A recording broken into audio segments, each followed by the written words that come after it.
What inspires me is the potential that we have to combat poverty.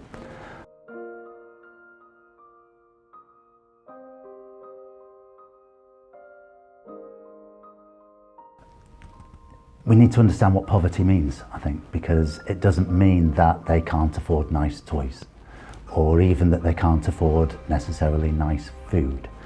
It means they're in families where the infant mortality rate is far higher.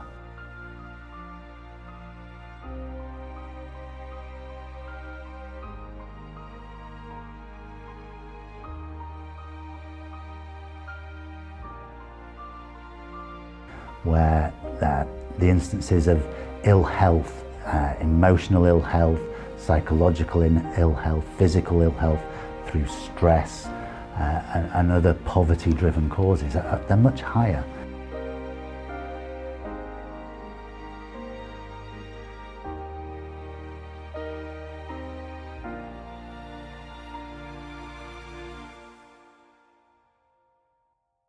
What happens is that for those people that are in poverty or on the edge of poverty, they're working 0 hours contracts or they're on minimum wage, when they fall sick, they will almost always go to work. They can't afford not to work. But sometimes something happens and they can't go to work. They lose their money and the stack of cards comes tumbling down, because then they can't afford the mortgage. So they get in arrears on the mortgage or their rent, and they can't pay their gas bill. So suddenly they're having an electric meter put in and a gas meter, a prepaid meter put in. The cost goes through the roof. So because they're struggling, they're having to pay even more. And then because they're having to pay even more, then from there they get in a position where they simply can't. So they turn for emergency loans, like payday loans or loan sharks, and pay interest that's just crippling and drives them even further into debt.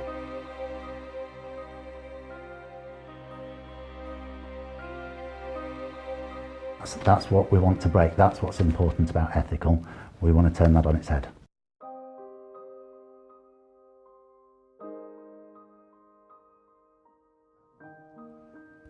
Because it's commercially sound, because the system isn't there because people are exploiting them deliberately.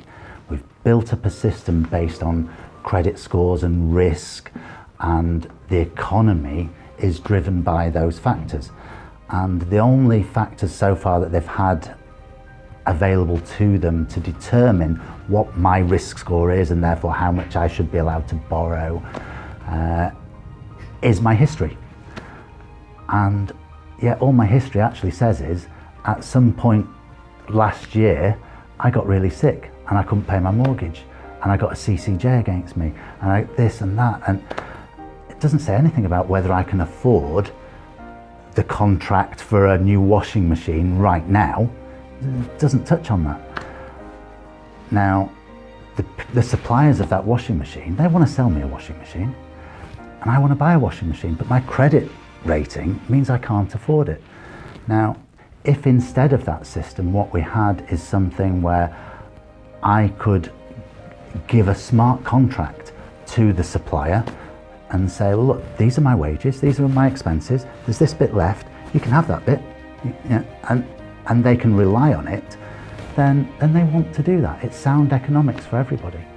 And we can do that in lots of different environments.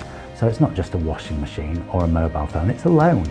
It's an emergency loan. It's a business loan for a small business that's maybe got some contracts, but no capital to buy the raw materials or whatever it may be they need. All of these elements can be addressed, and modern technology enables us to do that. And what we've done is we've put all that together, and it changes the dynamics of modern economy.